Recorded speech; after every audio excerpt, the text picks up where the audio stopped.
Breaking news చూస్తున్నాం. రోడ్డు ప్రమాదంలో డీఎస్పీ నందీశ్వర బాబ్జీ మృతి చెందారు. హయత్ నగర్ వద్ద వాకింగ్ చేస్తుండగా ఆర్టీసీ బస్సు ఢీకొని డీఎస్పీ నందీశ్వర బాబ్జీ మృతి చెందారు.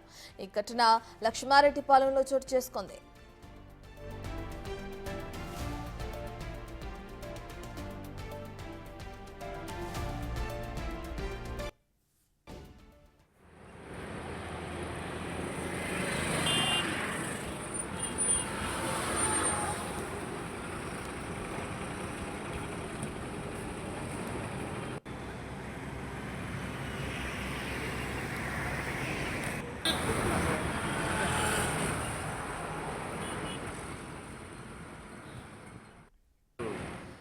రోడ్డు ప్రమాదంలో ఏఎస్పీ నందీశ్వర బాబ్జీ మృతి చెందారు. హయత్ నగర్ వద్ద వాకింగ్ చేస్తుండగా ఆర్టీసీ బస్సు ఢీకొని ఏఎస్పీ నందీశ్వర బాబ్జీ మృతి చెందడం జరిగింది.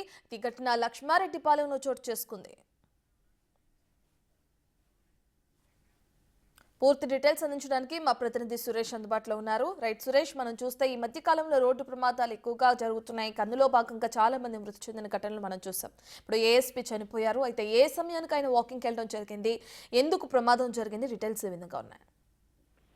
తెల్లవారుజామున 4:30 గంటలకి ఇంట్లో నుంచి బయలుదేరిన నందీశ్వర్ ఆయన మైత్రి కుటీరం నుంచి లోపల ఉన్నటువంటి కాలనీలో నుంచి విజయవాడ హైవే దాటడానికి ప్రయత్నించడంతో ఒకసారిగా ఏపీ నుండి వస్తున్న నూజివీడుకు చెందిన ఆర్టీసీ బస్సు ఢీకొట్టడంతో ఆయన అక్కడికక్కడే మృతి చెందడం జరిగింది. వెంటనే పోలీసులు స్పాట్ కి చేరుకొని నందీశ్వర్ కి సంబంధించిన మృతదేహాన్ని ఉస్మానియా హాస్పిటల్ కి పోస్ట్ మార్టం నిమిత్తం తరలించడం జరిగింది. అయితే అక్కడ డివైడర్ దాటడం అంటే మధ్యలో ఫెన్సింగ్ ఉంది, అయినప్పటికీ కూడా డివైడర్ దాటుతుండగా ఒక్కసారిగా బస్సు ఢీకొట్టడంతో ఈ ప్రమాదం జరిగిందని చెప్పేసి కూడా పోలీసులు చెప్తున్నారు. అయితే గత కొద్ది రోజుల నుంచి విజయవాడ జాతీయ రహదారిపై రోడ్డు పనులు జరుగుతున్నాయి. అందులో భాగంగా రోడ్డు మొత్తం దాటకుండా ఫెన్సింగ్ వేసిన రోడ్డు సంబంధించిన అధికారులు అక్కడ ఫుట్పాత్ ని ఏర్పాటు చేయకపోవడం వల్లే అందరూ కూడా రోడ్డు దాటే ప్రయత్నం చేస్తున్నారు. ఆ క్రమంలో రోడ్డు ప్రమాదాలు ఎక్కువగా ఈ రోడ్డుపై జరుగుతున్నాయని చెప్పేసి కూడా అక్కడే ఉన్న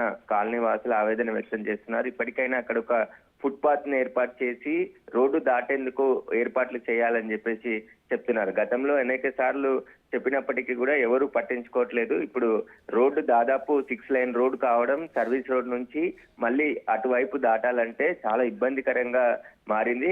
ఇటు వాళ్ళు అటు వెళ్ళలేని పరిస్థితిగా ఉంది. కాబట్టి ఖచ్చితంగా ఇప్పటికైనా అక్కడ లక్ష్మారెడ్డిపాలెంతో పాటు కొన్ని ఏవైతే బస్ స్టాప్స్ ఉంటాయో అక్కడ ఫుట్పాత్లు ఏర్పాటు చేసి ఆ ఫుట్పాత్ నుంచి రోడ్డు దాటే విధంగా చర్యలు తీసుకోవాలి ప్రభుత్వం అని చెప్పేసి కూడా అక్కడున్న కాలనీ వాసులు కూడా ఆవేదన వ్యక్తం చేస్తున్నారు. ఒక పోలీస్ అధికారే ఇక్కడ ఘటనలో మృతి చెందడం జరిగింది. రోజు వాకింగ్కి వెళ్ళాలంటే ఇటు నుంచి అటు వెళ్ళాలన్నా, అటు నుంచి ఇటు రావాలన్నా ఆ రోడ్డు దాటాల్సిందే. ఆ రోడ్డుకు మధ్యలో ఉన్నటువంటి ఫెన్సింగ్స్ కూడా ఒక దాదాపు 3 ఫీట్ల నుంచి 4 ఫీట్ల వరకు ఉంటుంది. అది దాటి దుంకే క్రమంలో అక్కడి నుండి వచ్చే వెహికల్స్ కనబడట్లేదు. ఒక్కసారిగా ఈ ప్రమాదాలు చోటు చేసుకున్నాయి. ఈ ప్రమాదమే కాదు, అనేక సార్లు ఇదే చోట చాలా ప్రమాదాలు జరిగాయి, చాలా మంది మృతి చెందారు. అయినా కూడా అధికారులు ఎవరు కూడా ఇక్కడ చర్యలు తీసుకోవట్లేదు అని చెప్పేసి కూడా వాళ్ళు ఆగ్రహం వ్యక్తం చేస్తున్నారు. ఇప్పటికైనా ఫుట్పాత్ బ్రిడ్జిలు ఖచ్చితంగా ఏర్పాటు చేయాలి. ఇప్పటికే విజయవాడ జాతీయ రహదారి 6 లైన్ అయిపోయింది. అటు ఇటు దాటకుండా ఫెన్సింగ్ వేసినప్పటికీ కొందరు ఆ ఫెన్సింగ్ దాటి మళ్ళీ రోడ్డు దాటే క్రమంలో ఈ ప్రమాదాలు జరుగుతున్నాయి. కాబట్టి ఫుట్పాత్ బ్రిడ్జిలు కూడా ఏర్పాటు చేయాలని చెప్పేసి కోరుతున్నారు. ప్రస్తుతానికైతే ఏఎస్పీ మృతదేహాన్ని ఉస్మానియా ఆసుపత్రికి తరలించారు. పోస్ట్ మార్టం అనంతరం ఆయన నివాసానికి తీసుకొచ్చే అవకాశం ఉంది. సురేష్, డ్రైవర్ అదుపులోకి తీసుకున్నారు. అది ఆ ఏపీకి చెందిన నూజివీడు ఆర్టీసీ బస్సుగా గుర్తించడం జరిగింది. నూజివీడు డిపోగా బస్సుగా గుర్తించారు. పోలీసులు కేసు నమోదు చేసి బస్సును కూడా అదుపులోకి తీసుకొని డ్రైవర్ను కూడా అదుపులోకి తీసుకొని దర్యాప్తు చేస్తున్నారు. అతి వేగంగా వచ్చి ఢీకొట్టాడా లేదంటే డిఎస్పీ రోడ్డు దాటుతున్న క్రమంలో ఈ ప్రమాదం జరిగింది కాబట్టి డ్రైవర్ నిర్లక్ష్యం ఖచ్చితంగా ఉంటే డ్రైవర్ పైన కూడా కేసు నమోదు చేసి దర్యాప్తు చేస్తున్నారు. Right, thank you Suresh.